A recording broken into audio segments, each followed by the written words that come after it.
Good evening and welcome to Squirm Night, a 2018 election forum brought to you by Grassroots TV, Aspen Public Radio, Aspen Daily News, and the Aspen Times. I'm Wyatt Orm, a reporter for Aspen Public Radio. I'm here with Jeanne McQueeney and Jacqueline Cartier, the two candidates for the Eagle County Commissioner District 3 seat. Before we begin, Jeanne McQueeney is the incumbent. She's a Democrat running for her second term. Jackie Cartier is a Republican and a first-time candidate. Before we begin, I want to thank our sponsor, the Thrift Shop of Aspen, whose support makes tonight's programming possible. Jeanne and Jackie, let's get right to it. Part of your job as Eagle County Commissioner will be to represent the Roaring Fork Valley. I want to start by asking, how different is the Roaring Fork Valley from the rest of Eagle County? Jeanne, let's start with you. Actually, I think they're more similar than they are different in that their roots are similar in terms of the agriculture and ranching, the influence then of the ski resort community. So very similar in that way. There are differences in terms of who the major employer is, but the similarity is that it is one major employer that is reliant on the resort industry. So the demographics in terms of age and population are very similar, split between both the valleys. So the priorities are very similar. When we talk to residents in the Roaring Fork Valley or the Eagle River Valley, the priorities of our environment resonate with both. That's a major value priority. Affordable housing continues to be an issue. I have sat on child care coalitions for both valleys for an awfully long time. That has been an issue for a long time. So in terms of differences, we're more similar than we are different.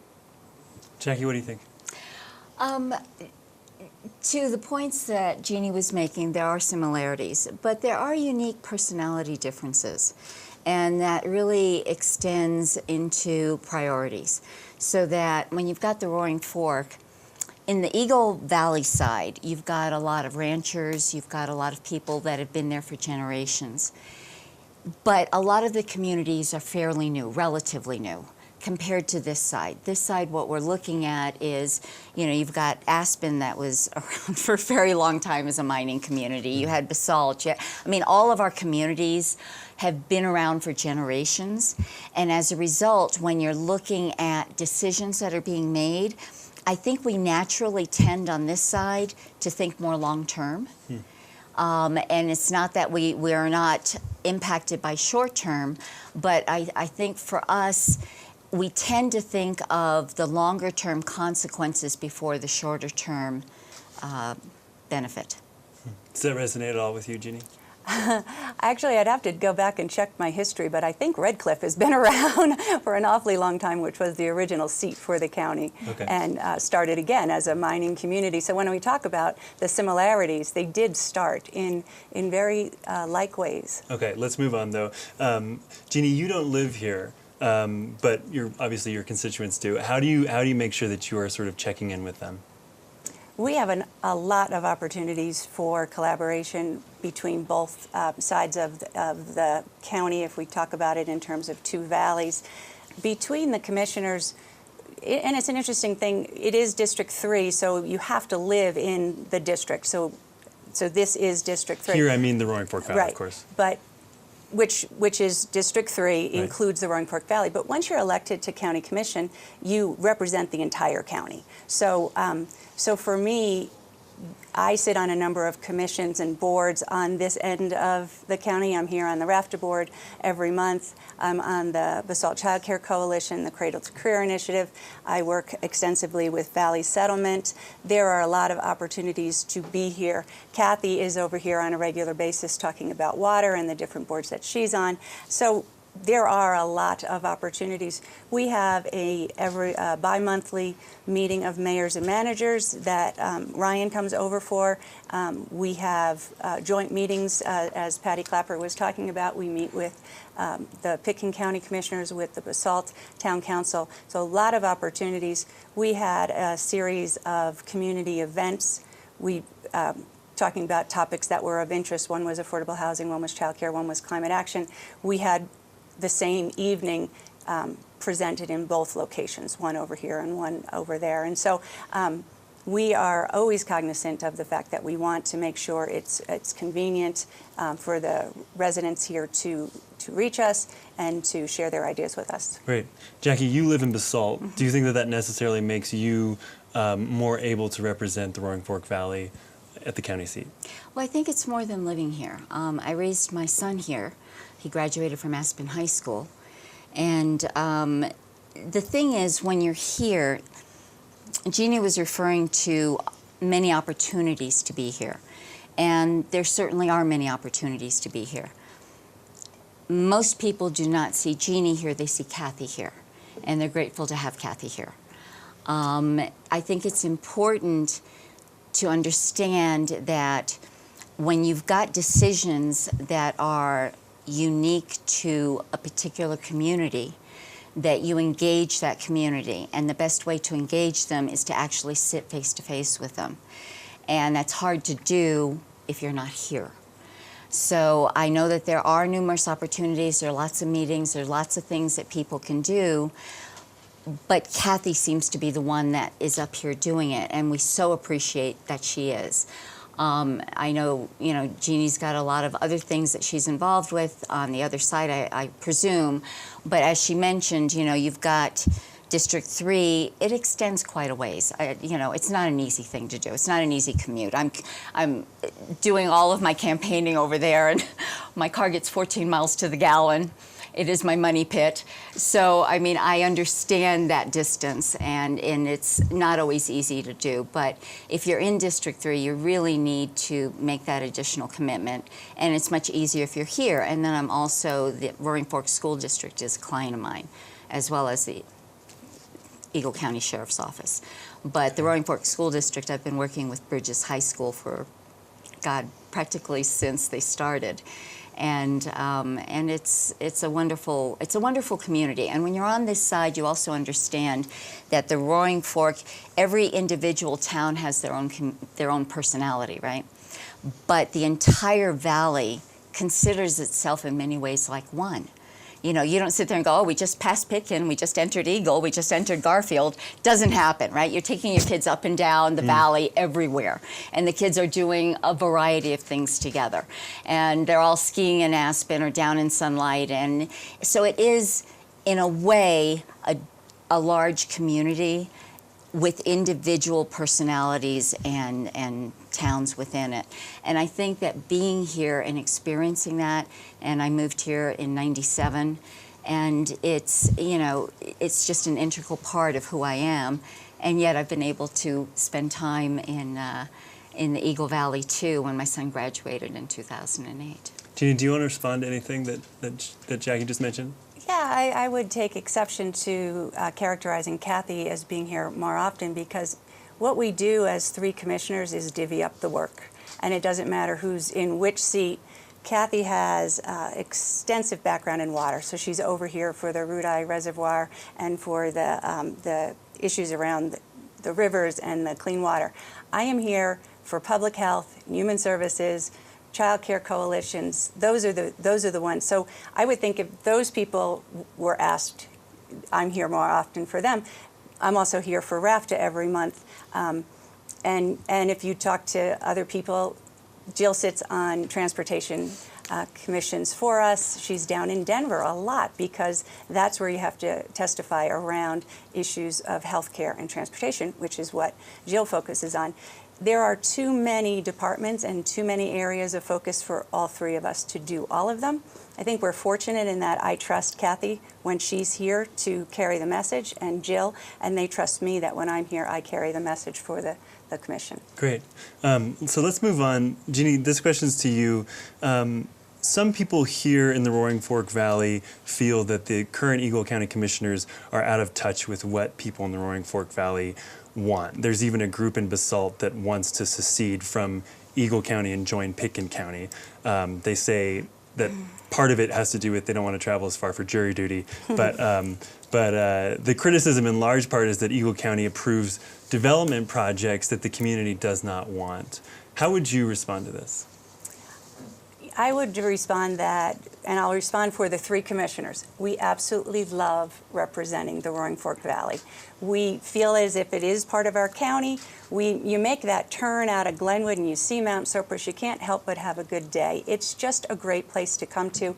We have no trouble representing. It's not that far a drive. It takes longer to get to Red Cliff, truly. So we're happy to do it. We want to be responsive to the community.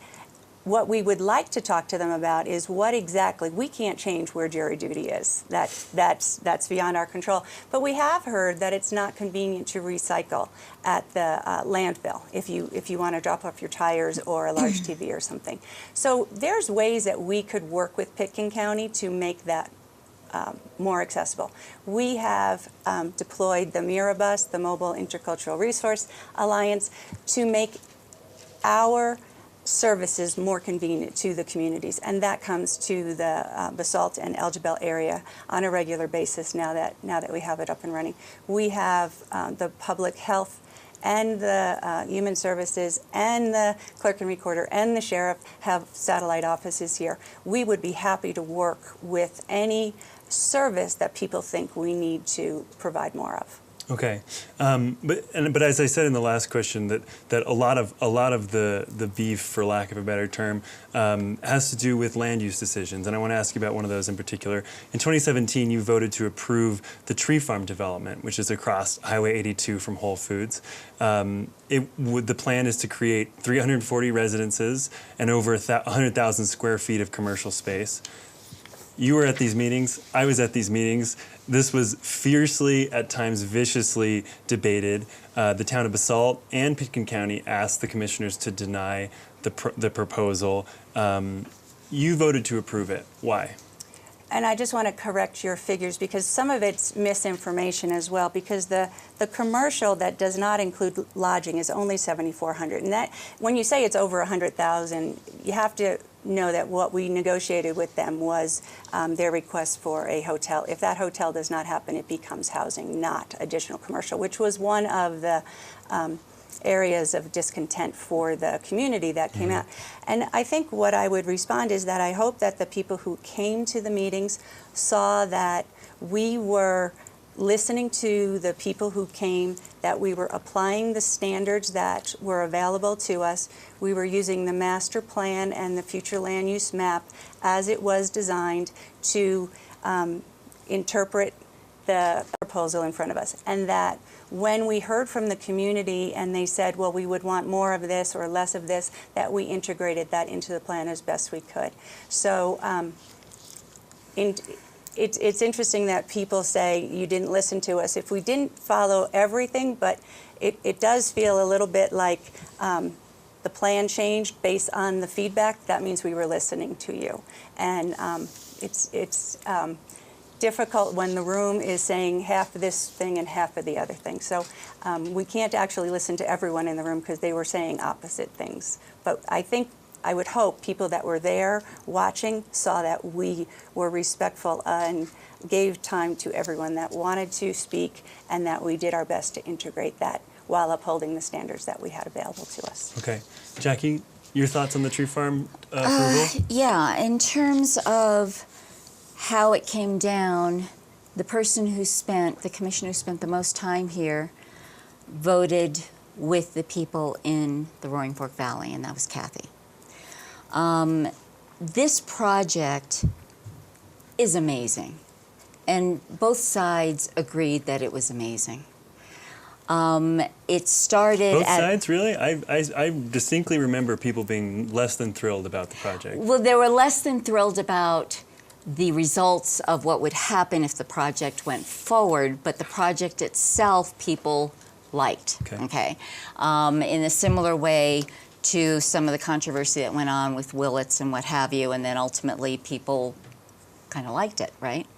So, but when you're looking at something that is this controversial, to me it's important getting the two main people together, so that when you're looking at, you know, the tree farm and that entity, and then you're looking at the for lack of to make it shorter, for the Basalt group, okay, both of them said, we wish that we would have had an opportunity to talk about it.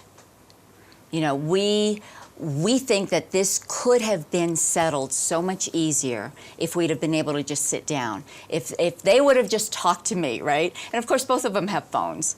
But the point is that I think they were hoping that somebody would kind of step in and say, oh, okay, let's take it down a notch.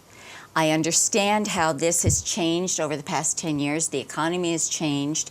You know, the tree farm, that is not a charity. You know, he's entitled to make money, and construction costs have gone up considerably. So for him to tweak the numbers and say, you know, for this to make sense for me and to be able to keep everything that everybody seemed to like about it, I need to do some conversion. I need to maybe make a little more money here, a little more money there. And I think both sides understood that. They did not like the way it came down. And then there was also, which is a continual issue, is the traffic. So that this is the entryway to Aspen. So it's not just Eagle County. You're not making a decision just for Eagle County. There is Basalt. There is all of 82. There is going into Aspen and Pitkin County. So this is affecting a lot of people, and to just go against the recommendations that have come forth. If somebody comes forth and says, unanimously, we don't think this should happen, there should at least be a red flag to say, wait a minute, maybe I don't have all the information. Maybe we do need to take a step back. Maybe we need to sit down with the principals and kind of hash this out and give it just a little bit more time, because what ends up happening is he's entitled to move forward with his project. But I think, you know, now we've got bad blood, and there doesn't need to be. Your neighbors both wanted something good. They had different approaches for doing it. And I really think that had they had the opportunity to step back a little bit and discuss it more, I think both sides would have given in a little bit. And they're going to have to work together as this is developing. And to have this still be a contentious issue is not helpful to that. And so when you have a base that is, you know, such a distance away and not directly involved with the people that have to live it. The people that are working in Eagle County offices are not sitting in traffic here. They're not having to deal with the day-to-day issues. And to me, that's critical. When you're making a decision that impacts someone's life so importantly, it's important to sit down and get their perspective, because they're on the front line. Yeah, and with the exception of the people who work at the Eagle County offices in the Roaring Fork Valley. Yes. Right. Yes.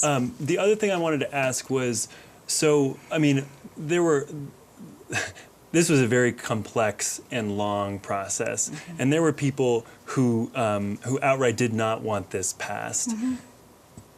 As a candidate for county commissioner, what would you say to those voters? Are you saying that ultimately the process itself got messy, but that the product, the end product, is something that is desirable, that this housing development should in fact exist?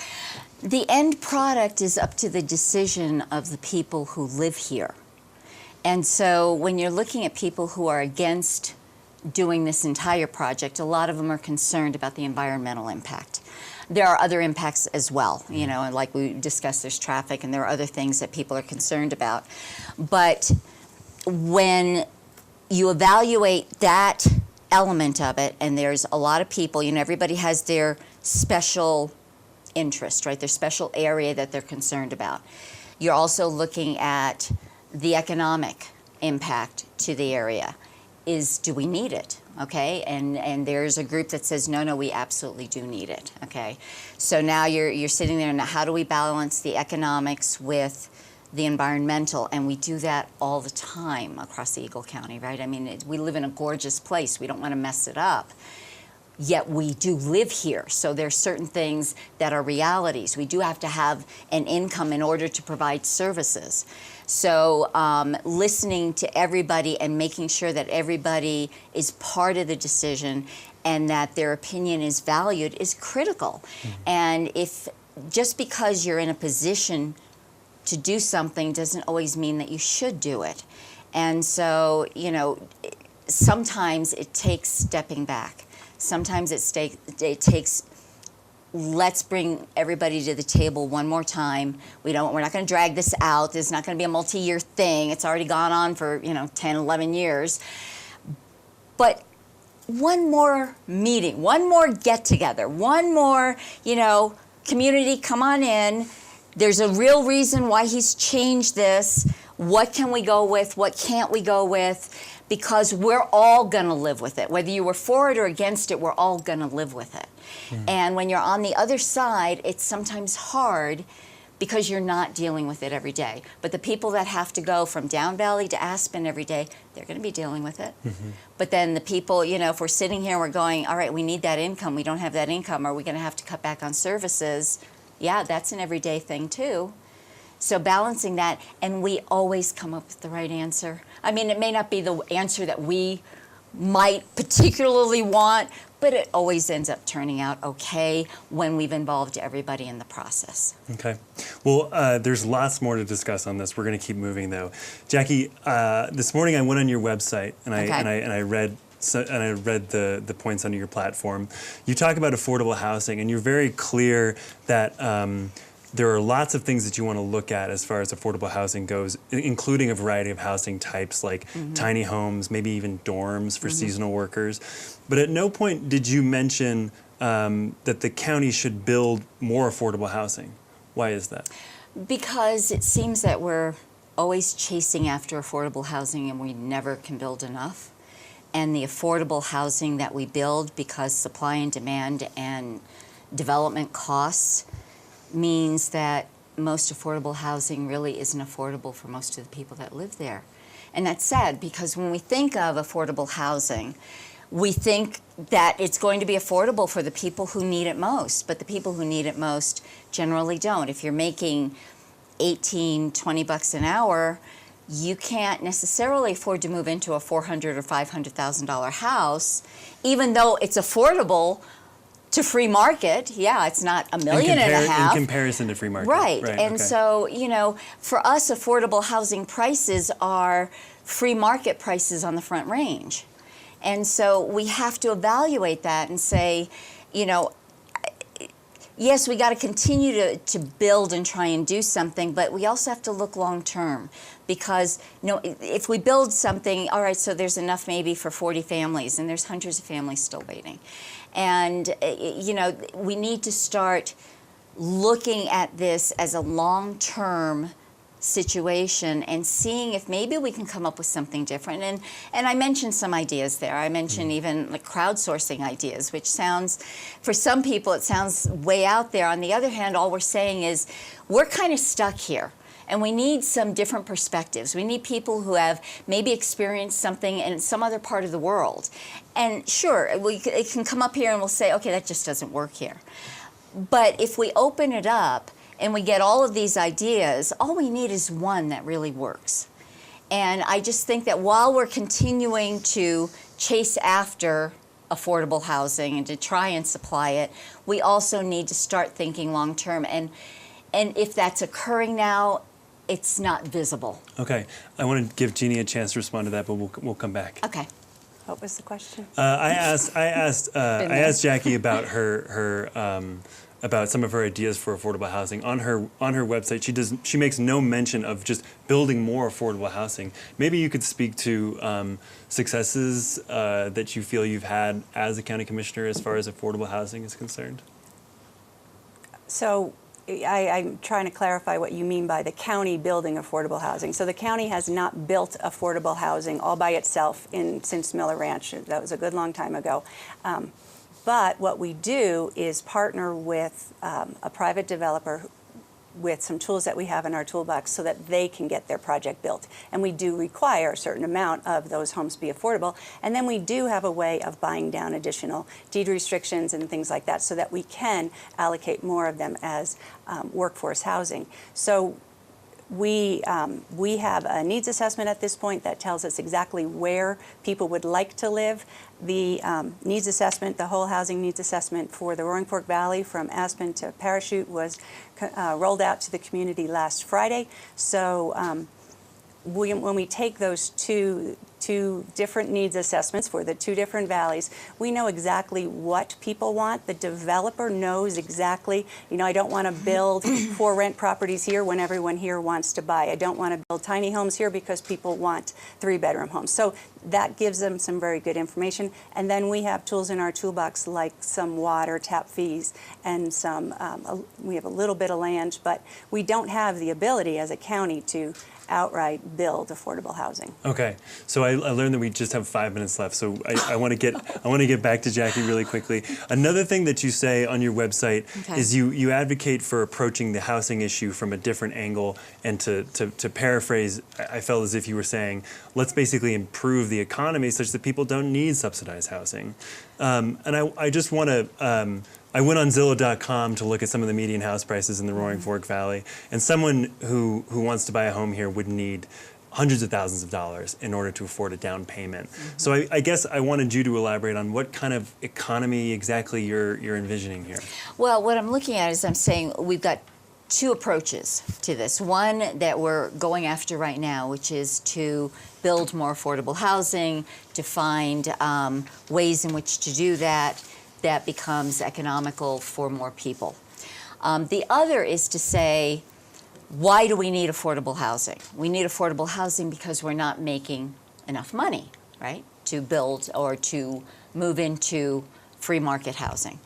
So part of my big push for development for businesses is to help to increase the entrepreneurial base, which is really when you've got an infrastructure that is hospitality, that's traditionally a lower paying infrastructure. We can't change that really. I mean, we can improve here and there, but we really can't make major changes. So what can we bring in that may increase the income levels for young professionals here so that they can start affording a free market apartment, say. So you start with an apartment, you start saving and what have you. And so that's where I was saying if we can start, like I was looking at the entrepreneurial incubator and taking some of the ideas of our, a lot of the retirees and people that are very experienced and matching them up with young people who have ideas and no money and no experience and saying, let's see, let's see if we can start building an entrepreneurial base here so that maybe we can start developing this, a career option so that our young people don't move away. So now they can actually go into a career that might pay in an 80 to 120 a year range. So the time has flown by as we've done this. We're having so much fun. I want to give you guys the opportunity to ask each other a question. So if you do have a question, Jeanne, go ahead and ask Jackie something. I'm fine, thank you. Okay, Jackie? Oh, we're good. Okay. Yeah, we're out of time. We're good. Can we go to closing statements? Sure. Jeanne, let's start with you. Sure, thank you. I would just say that I'm running for re-election because I'm really proud of what we've been able to accomplish for the past 4 years, and we've laid the groundwork for some really great projects that are just on the horizon, and I just feel like I'd like to stay invested to see those things through implementation to the finish line. Things like our climate action plan, sustaining our open space, assuring that we can tackle workforce affordability, and that's for me is housing, childcare, and transportation.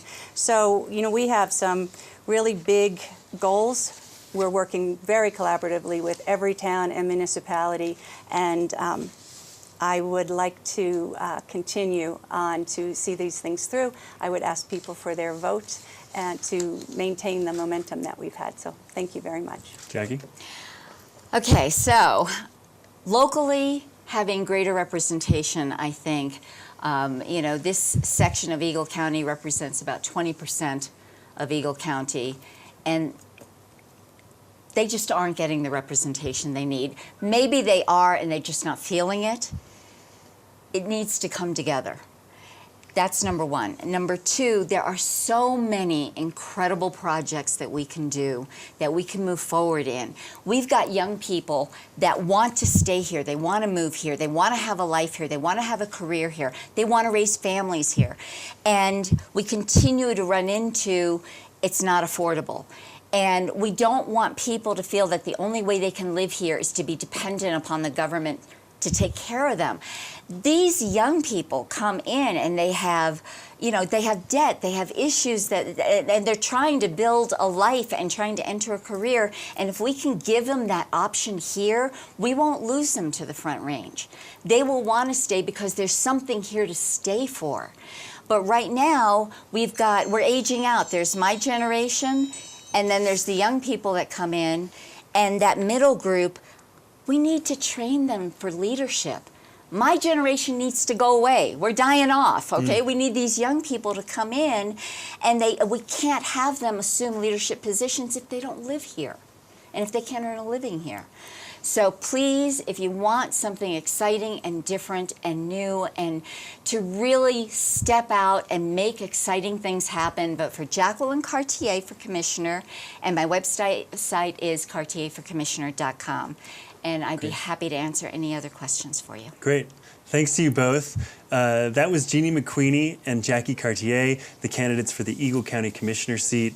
Please remember that ballots are arriving this week and in-person early voting starts Monday. Election Day is November 6th. Replays of Squirm Night will be available on all of the Aspen Media's websites and also on Grassroots TV. Thanks so much.